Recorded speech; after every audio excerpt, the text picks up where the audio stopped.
നഗരത്തിൽ നിന്നല്ല ശരിക്കും. അത് നാട്ടിൽ നിന്നാണ് വരുന്നത്. നാടിൽ നിന്നാണ് ലഹരി ഉണ്ടാവുന്നത്. അല്ല നഗരത്തിൽ നിന്നല്ല. നഗരത്തിൽ കൊണ്ടു വന്നിട്ട് വിൽക്കാണ്. ഹോസ്റ്റൽ പീസാണ്, ഇല്ലെങ്കിൽ ഫുഡിൻ്റെ പീസാണ്, അങ്ങനത്തെ പീസാണ്, ഇങ്ങനത്തെ പീസാണ് എന്ന് പറഞ്ഞിട്ട് വാങ്ങും. അവർ എൻജോയ് ചെയ്യും, പിന്നെ പഠിക്കും എന്ന് പറയും. ചിലവർ ഫെയിലാവും. അങ്ങനെ ഫെയിലായവരൊക്കെ അതങ്ങനെ ഈ രീതിയിൽ പോവും. ഇതൊക്കെ തന്നെയാണ് നമ്മുടെ കേരളത്തിൽ നടന്നുകൊണ്ടിരിക്കുന്ന വിഷയങ്ങൾ. ഇപ്പോൾ പൊതു നിരത്തുകളിൽ സ്വന്തമായിട്ടുള്ള വാഹനങ്ങൾ, അല്ലെങ്കിൽ ഇപ്പോൾ ഈ പോണ വണ്ടികൾ, കാറ്, ബൈക്ക് ആയാലും ഒക്കെ കടം വാങ്ങിയിട്ട് ഓടുന്നതാണ് കൂടുതലും വാഹനങ്ങൾ, കാറുകളിൽ കേട്ടോ. നമ്മുടെ കേരളത്തിൻ്റെ യുവതലമുറയുടെ സ്വഭാവം ശരിക്കും, അപ്പോൾ രണ്ടെണ്ണം അടിച്ചാലേ ശരിക്ക് പറയാൻ പറ്റുമെന്നുള്ളൊരവസ്ഥയും കൂടി ഇപ്പോൾ കേരളത്തിലെ ഓരോ ആൾക്കാർക്കും വന്നും പോയിക്കൊണ്ടിരിക്കുകയാണ്. അതുതന്നെയാണ് നമ്മൾ നന്നാവാതെ പോണത്. നമ്മളെപ്പോഴും താഴോട്ട് പോയിക്കൊണ്ടിരിക്കുകയല്ലേ, മേലോട്ട് പോകണല്ലോ. ഇന്ന് നമ്മൾ പോകാൻ പോണത് ലഹരിയുടെ എന്താണ് ലഹരി, ഇല്ലെങ്കിൽ ലഹരി ശരിക്കും ഉപയോഗിക്കുന്ന ആരാണ്, ലഹരിക്ക് അടിമപ്പെട്ടിരിക്കുന്നത് ആരാണെന്ന് നമുക്കൊന്ന് നോക്കാം. എന്താ ലെവലെന്ന് അറിയണം. കൂടുതലും ആരാണ് ഉപയോഗിക്കുന്നത്? സ്ത്രീകളാണോ പുരുഷന്മാരാണോ? ഈ രണ്ടുപേരല്ലാതെ പുറത്തുള്ളവരില്ലല്ലോ. അതായത് സ്ത്രീയും പുരുഷനും സ്ത്രീയും അല്ലാതെ വേറെ ആരും നമ്മുടെ ഈ ലോകത്തില്ലല്ലോ. മൃഗങ്ങൾ എന്തായാലും ഉപയോഗിക്കില്ല നമ്മൾ കൊടുക്കാതെ. അപ്പോൾ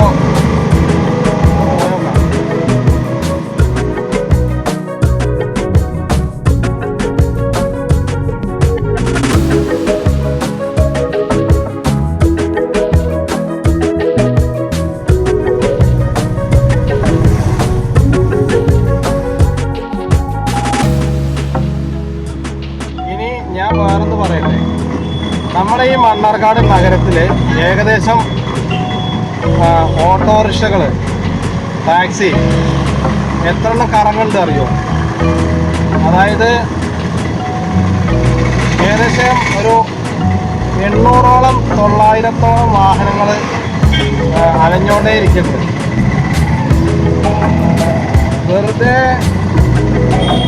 വെറുതെ അലഞ്ഞോണ്ടിരിക്കുകയാണ്, ഒരു കാര്യമല്ല. അത് ശരിക്കും എന്താ അറിയോ, പ്രതീക്ഷകളൊക്കെ പോയിട്ടുള്ളൊരു പോക്കാണത്. കാരണം ഇപ്പോൾ പൊതു നിരത്തുകളിൽ സ്വന്തമായിട്ടുള്ള വാഹനങ്ങൾ, ഇല്ലെങ്കിൽ ഇപ്പോൾ ഈ പോണ വണ്ടികൾ, കാറ്, ബൈക്ക് ആയാലും ഒക്കെ കടം വാങ്ങിയിട്ട് ഓടുന്നതാണ് കൂടുതലും വാഹനങ്ങൾ, കാറുകളിൽ കേട്ടോ. അപ്പോൾ അവരെ സ്വന്തം ആവശ്യത്തിന് മറ്റുള്ള വാഹനങ്ങൾ എന്തിന്, ഇനിയിപ്പോൾ ടാക്സി എന്നുള്ളത് നമുക്ക് എടുത്ത് പറയാനുള്ളത് ബസ്സിൻ്റെ കാര്യമാണ്. ഈ ബസ്സിലും കൂടി ആളില്ല. ബസ്സിൽ ആളില്ല എന്ന് പറയുമ്പോൾ തന്നെ ഓരോ വാഹനങ്ങളും എത്ര ബുദ്ധിമുട്ടിയിട്ടാവും ഓടുണ്ടാവുക. അത് ഞാൻ കയറാൻ വേണ്ടി പറയല്ല, ഒക്കെ സ്വന്തം ഇഷ്ടപ്രകാരമാണ്. ഇപ്പോൾ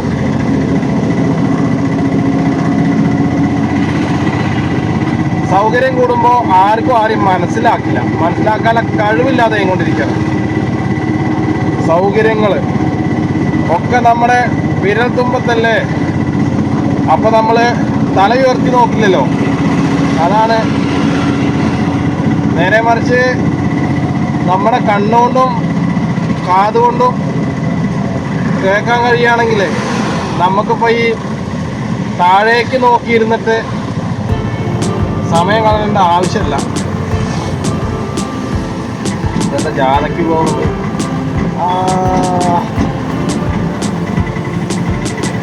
ഈ അപകടങ്ങൾ ഉണ്ടാവാൻ കാരണം എന്താ അറിയോ? അത് ആ സ്കൂട്ടിയിൽ പോണില്ലേ, ആ സ്കൂട്ടിയിൽ പോണ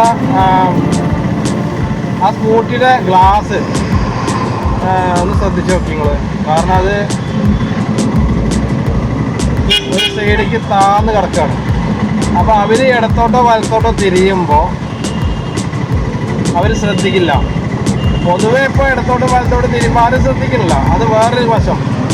ഇങ്ങനെയാണ് ശരിക്ക് അപകടങ്ങൾ ഉണ്ടാവുക. അപകടങ്ങൾ ഉണ്ടായി കൊണ്ടിരിക്കുന്നത് അങ്ങനെ തന്നെയാണ്.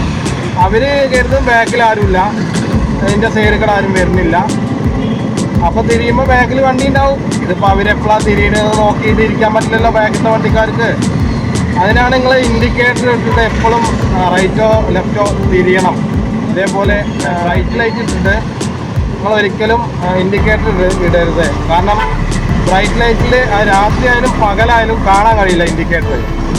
അപ്പോൾ ഡ്രൈവിങ്ങിൽ അങ്ങനെ ഒരുപാട് ശ്രദ്ധ കേന്ദ്രീകരിക്കേണ്ട ഒരുപാട് സംഭവങ്ങളുണ്ട്. അങ്ങനെയൊക്കെയാണ് ഈ അപകടങ്ങൾ ഉണ്ടായിക്കൊണ്ടേയിരിക്കുന്നത്. പിന്നെ എന്താ അറിയോ, ഒന്നാമത്തെ ഫാൾട്ട് വരുന്നത് ഡ്രൈവിങ്ങിൽ, മുന്നിൽ വരുന്ന ആൾ കരുതും ഓൺ സൈഡാക്കുന്നു, ബാക്കിൽ വരുന്ന ആൾ കരുതും മറ്റോ സൈഡാക്കുന്നു. അത് രണ്ടാളും ഈ കരുതലാണ് പ്രശ്നം. കരുതലിലാണ് നമ്മുടെ ജീവൻ നഷ്ടപ്പെടുന്നത്. സാറേ എന്നെ തന്നില്ലേ, ഞാൻ ഈന്തപ്പഴം കണ്ടിട്ടില്ലേ. അപ്പോൾ ഞാൻ ലഹരിയുടെ കാര്യം വെച്ച് പറയുകയാണെങ്കിൽ, നമ്മളെ ലഹരി ഏറ്റവും വലുത് വിശപ്പാണ്. ഒന്നാമത് ഇപ്പോൾ വിശപ്പിനും പ്രാധാന്യം കൊടുക്കണില്ല ആരും. ഒക്കെ ഞാനിപ്പോൾ നിൽക്കുന്നത് കൂട്ടിലക്കടവ് പൊമ്പ്ര ശ്രീകൃഷ്ണപുരം റോഡിലാണ്. അപ്പോൾ ആ റോഡിൻ്റെ കുറച്ച് മേലെ ഫോറസ്റ്റിക്ക് പോണ വഴിയാണ്. അപ്പോൾ ഇവിടെ നല്ല രസമാണ് ഇരിക്കാനല്ല, ഇത് കാണാൻ രസമാണ്. ശരിക്കും പറയുകയാണെങ്കിൽ ഇവിടെയൊക്കെ ശരിക്കും ടൂറിസത്തിനുള്ളൊരു സംഭവം കൊടുക്കാം. കാരണം പള്ളി മുള്ളില്ലാത്ത മുള കേട്ടോ. ഇവിടെയൊക്കെ ഒരു റെസ്റ്റോറൻറ്റ് മാതിരിയുള്ള സംഭവം കൊടുത്തഞ്ഞ് അടിപൊളിയായിട്ട് ഇരുന്ന് വിശ്രമിക്കാൻ പറ്റിയ നല്ല ഏരിയയാണ്. അത് നമ്മൾ ക്രിയേറ്റ് ചെയ്തെടുക്കണം എന്ന് മാത്രം. നമ്മൾ തന്നെ മനുഷ്യന് വേണ്ടിയിട്ട് നമ്മൾ ക്രിയേറ്റ് ചെയ്തിട്ട് ഉണ്ടാക്കി. ഏകദേശം ഒരു 1/2 കിലോമീറ്റർ കയറിയിട്ടോ. നല്ല രസമാണ് കാണാൻ. ഈ മേലേക്ക് ഫോറസ്റ്റാണ്. ഇതും ഫോറസ്റ്റിൽ തന്നെയാണ്, പക്ഷെ നമ്മളിതൊക്കെ കാണിച്ചു തരണമല്ലോ എന്തൊക്കെയാണ്. ഇവിടെ പിന്നെ മുള്ളു കുളത്തുന്നുള്ള പേടി വേണ്ട, മുള്ളു കുത്തൂല്ല. ഇങ്ങനത്തെ മുളയുടെ പ്രത്യേകതയാണ്.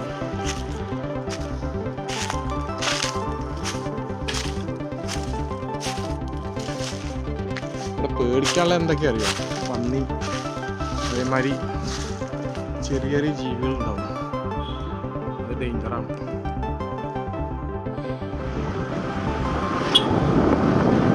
അപ്പോൾ സുഹൃത്തുക്കളെ, അവിടുന്ന് മലയൊക്കെ ഇറങ്ങിയിട്ട് നൈസായിട്ട് ഇങ്ങോട്ട് പോന്നു. അപ്പോൾ ഞാൻ നിൽക്കുന്ന എവിടെ അറിയാം, കൂട്ടിലക്കടവ് ചെറുപുഴ പാലത്തിൻ്റെ റോഡിലൂടെ പോയിക്കൊണ്ടേ ഇരിക്കുക. അപ്പോൾ നല്ല രസമാട്ടോ ഇവിടെ കാണാൻ. നല്ല ചെറിയ അടിപൊളി കഴുങ്ങും തോട്ടം. പിന്നെ ഈ വഴിയൊക്കെ ഞാൻ ആദ്യമായിട്ട് വരികയാണ്. അപ്പോൾ ഇവിടെ റോഡിൻ്റെ പണി ഒക്കെ കഴിഞ്ഞിട്ടുണ്ട്. റീടാറിങ് ഇപ്പോൾ അടുത്താണ് ചെയ്തിട്ടുള്ളത് തോന്നുന്നു. അപ്പം അങ്ങനെ ഓരോന്നിങ്ങനെ ആലോചിച്ച് ചിന്തിച്ച് പോവാണ്. അങ്ങനെ വന്ന് അവസാനം ശ്രീകൃഷ്ണപുരത്ത് എത്താറായി. ശരിക്കും അവിടുന്ന് പോരുന്നത് ആ കൂട്ടിലക്കടവ് പറഞ്ഞില്ലേ, അതൊക്കെ ശരിക്കും ശ്രീകൃഷ്ണപുരം പഞ്ചായത്തിൽ പെട്ട തന്നെയാണ്. ഓരോ സ്ഥലത്തിനും ഓരോ വ്യത്യാസം, സ്വഭാവം. പിന്നെ അത് മാത്രമല്ല, ഇവിടെയൊക്കെ നല്ല അടിപൊളി ഏരിയ കേട്ടോ. ഒരു എന്താ പറയുക, ഒരു അടിപൊളി സംഭവം തന്നെയാണ്. അപ്പോൾ നിങ്ങൾ പാലക്കാട് ഇടതുവശത്ത് മൈലുകളൊക്കെ ഉണ്ട്. ഏകദേശം ഈ സമയത്താണ് കുട്ടികൾ സ്കൂൾ വിട്ട് വരുന്നത്. ഒക്കെ വലിയ വലിയ വിദ്യാഭ്യാസമാണ്. വിദ്യാഭ്യാസത്തിൻ്റെ സർട്ടിഫിക്കറ്റ് മാത്രമേ ഉള്ളൂ. പിന്നെ ഞാൻ സുഹൃത്തുക്കളെ വേറൊരു കാര്യം പറയട്ടെ, നമ്മുടെ ഈ ലഹരിക്ക് അടിമയായിക്കൊണ്ടിരിക്കുന്ന യുവാക്കളില്ലേ, യുവാക്കളും യുവതികളും, അത് എന്താണെന്ന് ശരിക്കും അറിയോ? ശരിക്കുള്ള പ്രശ്നം എന്താണെന്ന് അറിയോ? ശരിക്കുള്ള പ്രശ്നം ജോലിയില്ലായ്മ തന്നെയാണ്. കാരണം ഇത്രയും വിദ്യാഭ്യാസം അന്യനാട്ടിൽ പോയിട്ട് പഠിച്ചിട്ടും ഇവിടുത്തെ സ്കൂളിൽ നിന്ന് പഠിച്ച സർട്ടിഫിക്കറ്റുകൾ ഒക്കെ നേടിയിട്ടും ഇവിടെ നമ്മുടെ കേരളത്തിൽ തൊഴിലില്ല. അതാണ് മെയിൻ പ്രശ്നം. അല്ലാതെ വേറെ ഒരു ഇതുമില്ല. നമ്മുടെ തൊഴിലില്ലായ്മയെ കുറിച്ചിട്ട് പറയുകയാണെങ്കിൽ, ഇപ്പോൾ ഏതൊരാളും ഇല്ലെങ്കിൽ ഏതൊരു വ്യക്തിയും വിദ്യാഭ്യാസം കഴിഞ്ഞ് സർട്ടിഫിക്കറ്റ് നേടിക്കഴിഞ്ഞാൽ പിന്നെ അവിടെ നമ്മുടെ കേരളത്തിൽ ജോലി എന്ന് പറഞ്ഞ സംഭവമല്ല. പിന്നെ നമ്മൾ കക്കാനും ഇല്ലെങ്കിൽ മോട്ടിക്കാനും ഇല്ലെങ്കിൽ വേറെ വല്ല കൂട്ടിക്കൊടുക്കാനൊക്കെ നിൽക്കേണ്ട ഒരു അവസ്ഥയാണ്. അപ്പോൾ ഇങ്ങനെ ആയിക്കഴിഞ്ഞാൽ, ഇങ്ങനെ ആകുമ്പോൾ തന്നെയാണ് ശരിക്ക് കേരളത്തിൽ മദ്യവും മയക്കുമരുന്നും എല്ലാ തെമ്മാടിത്തരം എല്ലാ ആഭാസങ്ങളും ഒക്കെ നമ്മളെ കേരളത്തിൽ ഉണ്ടായിക്കൊണ്ടിരിക്കുന്നത്. ഇതിന് ശരിക്കും എന്താണ് ചെയ്യേണ്ടതെന്ന് വെച്ച് കഴിഞ്ഞാൽ നമ്മളെ സിസ്റ്റം മൊത്തം മാറണം. വിവരമുള്ള ഏതെങ്കിലും ഒരു 10 പേര് ആ അധികാര ചുമതല നമ്മുടെ ഗവൺമെൻറ് എന്ന് പറയുന്നത് ഒന്ന് മാറാണ്ട്. അപ്പോൾ ഇത് മാറിക്കഴിഞ്ഞാൽ മാത്രമാണ് നമുക്ക് പുതിയൊരു തലമുറയെ നമുക്ക് കിട്ടുള്ളൂ. ഇപ്പോൾ നമ്മൾ നോക്കിയിട്ടില്ലെങ്കിൽ നമ്മൾ പിന്നീട് നമ്മൾ ഒരുപാട് ഖേദിക്കേണ്ട ഒരവസ്ഥ വരും. അപ്പോൾ ഇത് മണ്ണമ്പറ്റ റോഡാണ്, നേരെ ശ്രീകൃഷ്ണപുരം സെൻട്രിക്കാണ് എത്തുക. അപ്പോൾ നിങ്ങൾ ഈ റോഡിലൊക്കെ വാഹനം ഓടിക്കുമ്പോൾ തീർച്ചയായിട്ടും ഹെൽമെറ്റ് വെക്കണം കേട്ടോ സുഹൃത്തുക്കളെ. കുറേ ആൾക്കാരെ ഞാൻ ഫോൺ കണ്ടു. അപ്പോൾ എന്താ വെച്ച് കഴിഞ്ഞാൽ നമ്മൾ ഒന്നും എക്സ്പീരിയൻസിലല്ല സുഹൃത്തുക്കളെ. അപ്പോൾ അങ്ങനെ ശ്രീകൃഷ്ണപുരത്ത് എത്താറായി, 6:30 മണിയായി. അവിടെ സൂര്യൻ അസ്തമിച്ചു കൊണ്ടിരിക്കുന്ന ഒരു ചെറിയൊരു ഇതാണ് കാണുന്നത്. അപ്പോൾ നമ്മുടെ പാലക്കാട് എന്ന് പറയുന്നത് ശ്രീകൃഷ്ണപുരത്തിൻ്റെ നല്ലൊരു അടിപൊളി സംഭവം തന്നെയാണ്. അവിടെയൊക്കെ ഒരുപാട് കാഴ്ചകളുണ്ട് കേട്ടോ. നമുക്ക് സമയത്തിൻ്റെ ഒരു പ്രശ്നം മാത്രമേ ഉള്ളൂ. പിന്നെ ഇതെങ്ങനെയാണ് ഉണ്ടാക്കാന്നും കൂടി ആദ്യം നമ്മൾ ഉണ്ടാക്കി നോക്കണം, അതായത് എടുത്തു നോക്കണം. അപ്പോൾ കനാലിൻ്റെ ആ സൈഡിലൂടെയാണ് പോകുന്നത്, മെയിൻ കനാലാട്ടോ. അപ്പോൾ ഇവിടെ നിന്ന് കാടും കാര്യങ്ങളൊന്നും പറ്റിയിട്ടില്ല. പിന്നെ റോഡ് ഭയങ്കര മോശം. ഇതൊക്കെ ശരിയാക്കിയിട്ട് ഇവിടെയൊക്കെയാണ് ശരിക്കും നമ്മുടെ കേരള ടൂറിസം അല്ലെങ്കിൽ കേരള ഇറിഗേഷനും കനാൽ പദ്ധതിയൊക്കെ ആയിട്ട് നമ്മൾ ചെയ്യേണ്ട കാര്യങ്ങൾ. കാരണം അത് അടിപൊളിയാക്കി വൃത്തിയാക്കിയിട്ട് ആ സൈഡൊക്കെ ഒന്ന് കെട്ടി ആ പഴയ കനാലിൻ്റെ ആ ഭംഗി, അല്ലെ പാലക്കാടിൻ്റെ ഒരു ഭംഗിയുണ്ട്. അത് കനാലും കരിമ്പനകളും കാടും പുഴകളും ഉള്ളൊരു നാടാണ് നമ്മുടെ പാലക്കാട് പറഞ്ഞത്. അപ്പോൾ നമ്മൾ അതും കൂടി ഒന്ന് ശ്രദ്ധിച്ചാൽ നമുക്ക് നമ്മുടെ നാടിനെ മാറ്റിയെടുക്കാൻ കഴിയില്ലേ? അതിനാദ്യം നമ്മളായിട്ട് മാറണം. നമ്മളായിട്ട് തന്നെ മാറിയാലാണ് നമുക്ക് പിന്നെ മാറാനും മാറ്റപ്പെടുത്താനും കഴിയുള്ളൂ. നേരെ സന്ധ്യ മയങ്ങി തുടങ്ങി. ശരിക്കും പറഞ്ഞാൽ ലഹരിനെ പറ്റിയിട്ട് പറയാൻ പോയതും ലഹരി എന്താണെന്ന് അതിനെക്കുറിച്ച് പറയാൻ പോയതും കൂടിയാണ് ഇങ്ങോട്ട് പോകുന്നത് കേട്ടോ ശരിക്കും. അപ്പോൾ ലഹരിനെ കുറിച്ച് പറയുകയാണെങ്കിൽ നമുക്ക് ശരിക്കും ലഹരി വേണം, ചെറുതായിട്ട് ലഹരി വേണം. കാരണം ഈ അന്തിചർച്ചയ്ക്ക് ചാനലിൽ വിളിച്ചിരുത്തുന്ന കുറേ നല്ല ചർച്ച ചെയ്യുന്ന കുറേ ഉണ്ട് ആൾക്കാർ. അപ്പോൾ അതിൽ കുറേ രാഷ്ട്രീയ നിരീക്ഷകരുണ്ട്, പിന്നെ വാർത്തയുടെ ആൾക്കാരുണ്ട്, പിന്നെ അന്തം കമ്മിയായിട്ടിരിക്കണ മതി, പിന്നെ അതേമാതിരി ഓന്ത് മൂക്കുപ്പൊടി വലിച്ചമാരില്ല കുറേ ആൾക്കാരുണ്ട്. അതിൽ ഒന്നും അറിയില്ല. ചക്കയുടെ വിഷയം പറയുന്ന മാതിരിയാണ്, പിന്നെ മാങ്ങയുടെ വിഷയം പറയുക, ഞാൻ പറയുന്ന പോലെ. അപ്പോൾ ഈ അന്തിചർച്ചയിലൊക്കെ എടുത്തിട്ട് നമ്മൾ എന്ത് വികസനമാണ് കൊണ്ടുവന്നിട്ടുണ്ട് ഈ കേരളത്തിൽ? ഇത്രയും കാലമായിട്ട് വികസനം കൊണ്ടുവരും എന്ന് പറഞ്ഞു. ഇപ്പം നമ്മുടെ നാട്ടിൽ എത്ര ചെറുപ്പക്കാരാണ് അലഞ്ഞു തിരിഞ്ഞ് നടക്കണത്, തല ചൊറിഞ്ഞ് നടക്കണത്. കാരണം ഒരു ജോലിക്കും എവിടെയും ഒരു സ്ഥാനമില്ലാതെ കഴിഞ്ഞ് പോയിക്കൊണ്ടിരിക്കുകയാണ് നമ്മുടെ ഓരോ സമയം കേരളത്തിലേക്ക്. അപ്പോൾ ഇപ്പോൾ അടുത്ത് കേട്ടൊരു വാർത്ത, കേരളത്തിലെ പെൺകുട്ടികളെ 72,000 ആണോ ഇനി 72 ആണോ എന്നറിയില്ല, ബംഗാളികളെ വിവാഹം കഴിച്ചു കേരളത്തിലെ പെൺകുട്ടികളെ. അപ്പോൾ ഈ മലയാളികൾക്ക് ഇവിടെ ജോലിയില്ല, പെണ്ണുമില്ല. പെണ്ണ് കാണാൻ പോയി ചോദിച്ചു കഴിഞ്ഞാൽ പെണ്ണിന് ഗവൺമെൻറ് ജോലിക്കാരൻ മാത്രം മതി, അല്ലാത്തതും വേണ്ട. അവസാനം പോണതോ വേറെ വല്ല കള്ളുടിയൻ്റെ ഒപ്പോ, ഇല്ലെങ്കിൽ MDMA വിൽക്കുന്ന ആളൊപ്പോ, ഇല്ലെങ്കിൽ കഞ്ചാവ് വിൽപ്പനക്കാരൻ്റെ ഒപ്പം, അല്ലെങ്കിൽ വേറെ എന്തെങ്കിലും രീതിയിലുള്ള വേണ്ടാത്ത പരിപാടിക്കാണ് മലയാളി പെൺകുട്ടികൾ ഇപ്പോൾ പോയിക്കൊണ്ടിരിക്കുന്നത്. അതിനൊക്കെ പെൺകുട്ടികൾ ഇഷ്ടംപോലെ കേരളത്തിലുണ്ട്, നമ്മുടെ കേരളത്തിൽ. പക്ഷേ വിവാഹം ചെന്ന് ചോദിച്ചു കഴിഞ്ഞാൽ അവർക്ക് ഗവൺമെൻറ് ജോലിക്കാരന് തന്നെ പറ്റൂ. അപ്പോൾ ആ ഗവൺമെൻറ് ജോലിക്കാരൻ്റെ കൂടെ മാത്രമേ ഇവർ ജീവിക്കൂ, ഉറങ്ങൂ, ഭക്ഷണം കഴിക്കൂ. എന്നാൽ ബാക്കിയുള്ള സ്ഥലത്തുകൂടെയൊക്കെ പോയിട്ട് കണ്ട പ്രശ്നം ചെന്ന് കഴിഞ്ഞാൽ അതൊന്നും ആവൂല ആൾക്കാർ. ഇതൊക്കെയാണ് പെണ്ണുങ്ങളെ സ്വഭാവം, ഇല്ലെങ്കിൽ നമ്മുടെ കേരളത്തിൻ്റെ യുവതലമുറയുടെ സ്വഭാവം ശരിക്കും. അപ്പോൾ 2 അടിച്ചാലേ ശരിക്ക് പറയാൻ പറ്റൂ എന്നുള്ളൊരവസ്ഥയും കൂടി ഇപ്പോൾ കേരളത്തിലെ ഓരോ ആൾക്കാർക്കും വന്നും പോയിക്കൊണ്ടിരിക്കുകയാണ്. അതുതന്നെയാണ് നമ്മൾ നന്നാവാതെ പോണത്. നമ്മളെപ്പോഴും താഴോട്ട് പോയിക്കൊണ്ടിരിക്കുകയല്ലേ, മേലോട്ട് പോകണില്ലല്ലോ. കുണ്ടെന്ന് നമുക്ക് കുഴിയിൽ നിന്ന് നമുക്ക് കയറാൻ കഴിയുന്നില്ല. അപ്പോൾ ഇതൊക്കെ നമ്മുടെ സിസ്റ്റത്തിൽ മാറ്റങ്ങൾ വരുത്തിയാൽ മാത്രമാണ് നമുക്ക് ഇത് കഴിയുള്ളൂ, മാറ്റപ്പെടുത്താനും കഴിയുള്ളൂ. അല്ലെങ്കിൽ നമുക്ക് ആരാൻ്റെ അമ്മയ്ക്ക് ഭ്രാന്ത് പിടിച്ചാൽ കാണാൻ നല്ല ചേലി എന്നൊരു ചൊല്ല് കേട്ടിട്ടില്ലേ?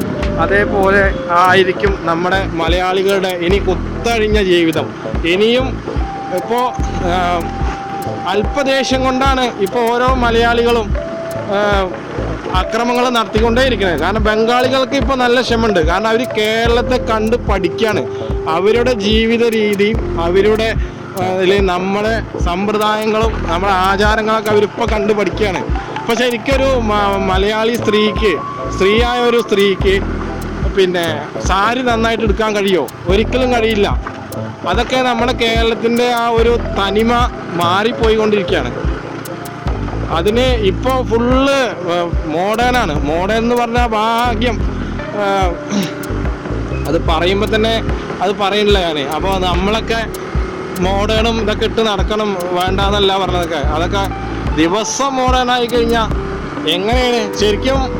ഇപ്പോൾ ഇനി വേറെ ഇതിൻ്റെ കൂട്ടത്തിൽ അതും കൂടി പറയാം. മോഡിഫിക്കേഷൻ ചെയ്ത വണ്ടികളൊക്കെ RTO പിടിക്കുന്നുണ്ട്. RTO എല്ലാത്തിനും ഫൈന് കൊടുക്കുന്നുണ്ട്. ശരിക്കും ഇപ്പോൾ വണ്ടികളാണോ മോഡിഫിക്കേഷൻ ആയിട്ട് നടക്കുന്നത്? അല്ല, നിങ്ങളൊന്ന് ആലോചിച്ച് നോക്കി. നമ്മൾ റോഡിലൂടെയൊക്കെ കാണാറുണ്ട്.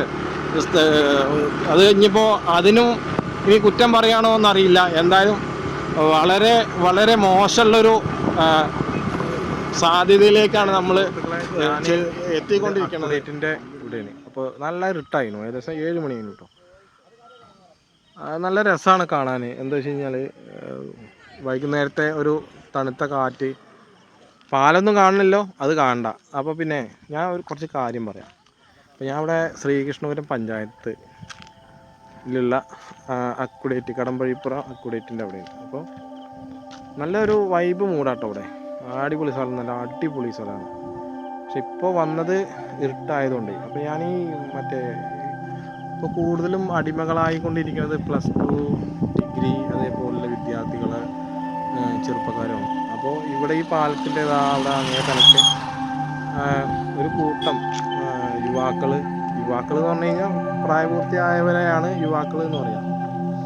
അവിടെ ആണുങ്ങളും പെണ്ണുങ്ങളുമായിട്ട് സംസാരിച്ചു കൊണ്ടിരിക്കുന്നുണ്ട്. കോളേജ് വിദ്യാർത്ഥികളാണ്. പക്ഷേ ഇപ്പോൾ ഞാനൊന്ന് പറയട്ടെ, നമ്മൾ കുട്ടികളെ പഠിപ്പിക്കാൻ വിടുമ്പോൾ അവർ പുറത്തുമായിട്ട് ഫ്രണ്ട്സുമായിട്ട് കറങ്ങി നടക്കും. അല്ലെങ്കിൽ അവർ ഫ്രണ്ട്ഷിപ്പിൻ്റെ രീതിയിലേക്ക് അവർ പോകും. അത് സ്വാഭാവികം, നമ്മളതിനൊന്നും കുറ്റം പറയുന്നില്ല. പക്ഷേ ഈ രാത്രിയിൽ ഇങ്ങനത്തെ ഒരു ഫങ്ഷൻ്റെ ആവശ്യം എനിക്ക് തോന്നുന്നില്ല. കാരണം ഇരുട്ടിലൂടെയാണ് ഇപ്പോൾ കൂടുതലും മോശമായ കാര്യങ്ങൾ നടന്നുകൊണ്ടിരിക്കുന്നത് നമ്മുടെ കേരളത്തിൽ. അപ്പോൾ ഇതെന്താ പറയുക വെച്ച് കഴിഞ്ഞാൽ, ഇപ്പോൾ ഇതൊക്കെ നമ്മുടെ ഇവരുടെ മാതാപിതാക്കളോ ആരെങ്കിലും അറിയുന്നുണ്ടോ? ഒരിക്കലും അറിയില്ല.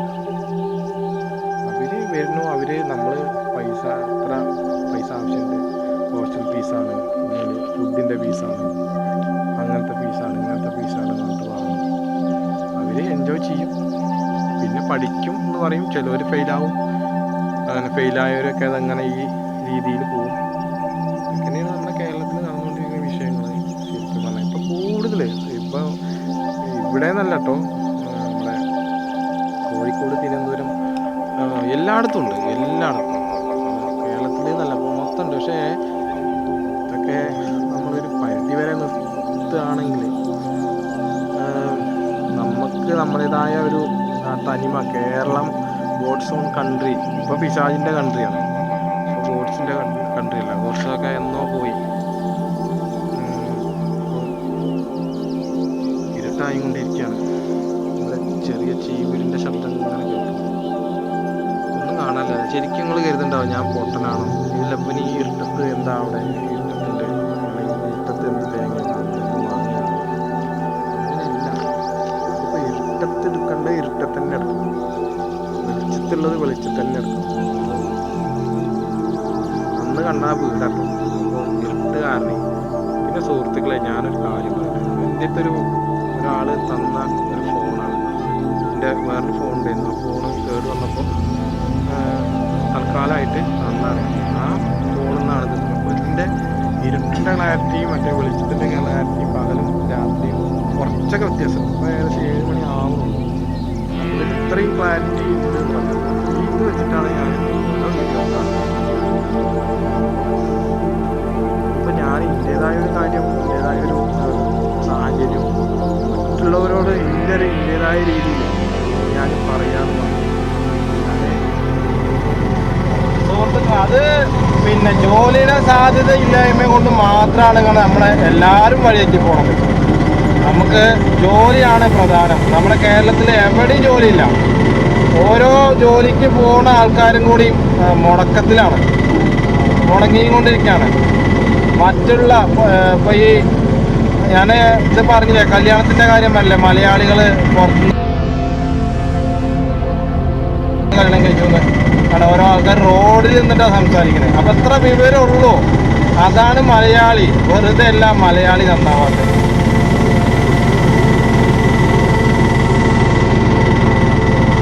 നമ്മൾ ആവശ്യമുള്ളോടത്തേക്ക് നമ്മൾ വൈകി പോകും, ആവശ്യമില്ലാത്തടത്തേക്ക് നമ്മൾ നേരത്തെ എത്തും. അതെങ്ങനെയാണെന്ന് വെച്ച് കഴിഞ്ഞാൽ, ഇപ്പോൾ ബംഗാളിയുടെ കാര്യം മലയാളിയുടെ കാര്യം കൂടി പ്രത്യേകം എടുത്ത് പറയാം. മലയാളീനെ പണിക്ക് വിളിച്ചിട്ടുണ്ടെങ്കിൽ 8:30 മണിക്ക് അല്ലെങ്കിൽ 8 മണിക്ക് ഇറങ്ങേണ്ട ആള് 9 മണി ആവും വരുമ്പോൾ.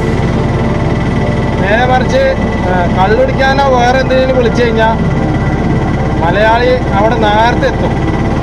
എന്നാൽ ബംഗാളിമാരങ്ങനെയല്ല. നമ്മൾ എഴുന്നേൽക്കുമ്പോഴത്തേനും അവർ സൈറ്റിലുണ്ടാവും, പണി സൈറ്റിലുണ്ടാവും. ശരിക്കും നമുക്കാണ് മടി. മലയാളികൾ ഇഷ്ടംപോലെ ഹിന്ദിക്കാരെ ഓട്ടം പോകാറുണ്ട്, ഓട്ടോറിക്ഷക്കാരെ കാര്യം. അപ്പോൾ നമ്മൾ നീക്കുന്നതിന് മുന്നേ അവർ റെഡി ആയിട്ടുണ്ടാവും. പിന്നെ അവരാണ് നമ്മളെ വിളിക്കുക, അല്ല നമുക്ക് ഉത്തരവാദിത്തമല്ല. അവർ വിളിച്ചിട്ട് വേണം ചെല്ലാൻ. അതാണ് അതിൻ്റെ പ്രത്യേകത. അപ്പോൾ എല്ലാവരും, ഞാനും ഒക്കെ ചെയ്യണ്ട. അവർ വിളിച്ചാലേ നമ്മൾ പോവുള്ളൂ. എന്താ അവർ വിളിക്കാത്ത? അവർക്ക് എന്താ വിളിച്ചാൽ അതിനല്ലേ നമ്പർ കൊടുത്തത്? വേണമെങ്കിൽ വിളിക്കട്ടെ, എന്നാലും നമ്മൾ ചെല്ലില്ല. നമ്മൾ അപ്പോഴും വാശി മനസ്സിൽ വെച്ചിട്ട് നടക്കും. ഇതൊക്കെ തന്നെയാണ് പ്രത്യേകിച്ച് നമ്മുടെ നാട് തലതിരിഞ്ഞ് പോയിക്കൊണ്ടിരിക്കുന്നത്.